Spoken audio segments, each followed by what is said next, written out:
Remue ménage. Remue ménage.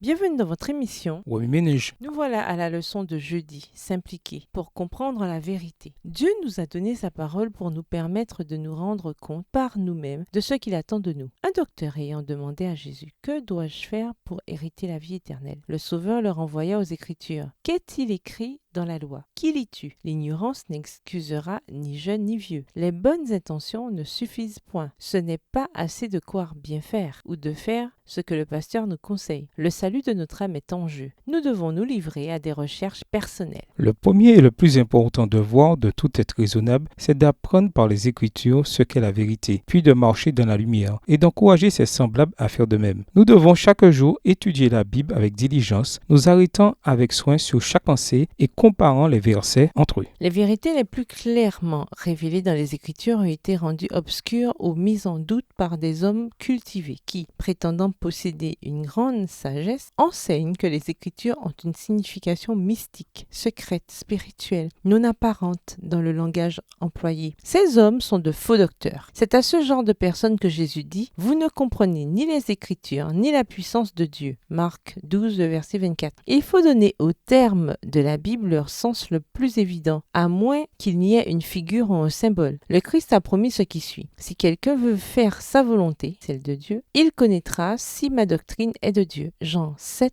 le verset 17. Nous devons appliquer toutes nos facultés à l'étude de la parole, en nous efforçant de pénétrer aussi loin qu'il est possible à des mortels dans les profondeurs de Dieu, sans oublier que la docilité et la soumission d'un enfant sont les véritables caractéristiques de celui qui apprend. Bien des parties de l'Écriture que des hommes de culture déclarent mystérieuses ou considèrent comme sans importance débordent de consolation et d'instruction pour celui qui a été formé à l'école du Christ. L'une des raisons pour lesquelles beaucoup de théologiens comprennent si mal la parole de Dieu est qu'ils se ferment les yeux pour ne pas voir des préceptes qu'ils ne veulent pas pratiquer. Comprendre la vérité ne dépend pas tant de l'intelligence de celui qui l'étudie que de la sincérité de ses motifs et de sa soif de piété et de sainteté. L'étude de la Bible devrait toujours être accompagnée de prières. Seul le Saint-Esprit peut nous faire sentir l'importance des choses faciles à comprendre ou nous empêcher de tordre des vérités difficiles à concevoir. Les bons anges ont pour devoir de préparer nos cœurs à comprendre l'Écriture de façon que nous soyons charmés de sa beauté, encouragés et affermis par ses promesses. Nous devons faire notre cette prière du psalmiste. Ouvre mes yeux pour que je contemple les merveilles de ta loi. Psaume 119, verset 18. La tentation semble souvent irrésistible parce qu'on néglige la prière et l'étude de la Bible. Alors, quand survient la tentation, on ne se souvient pas des promesses de Dieu et on est incapable de repousser Satan avec l'épée de la parole de Dieu. En revanche, les anges de Dieu campent autour de ceux qui consentent à se laisser enseigner les vérités divines et leur rappellent les passages même dont ils ont besoin dans les moments difficiles. Quand la nuit viendra comme un fleuve,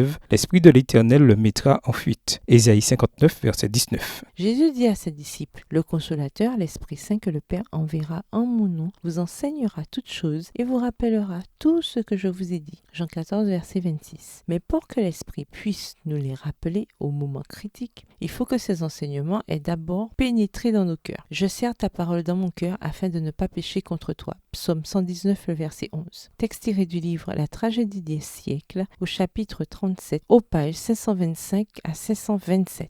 Oui, ménage, suite à l'étude de cette semaine, en quoi ce passage s'applique-t-il dans votre vie cette semaine? Au revoir. Et à demain si Dieu veut. Remue ménage. Remue ménage.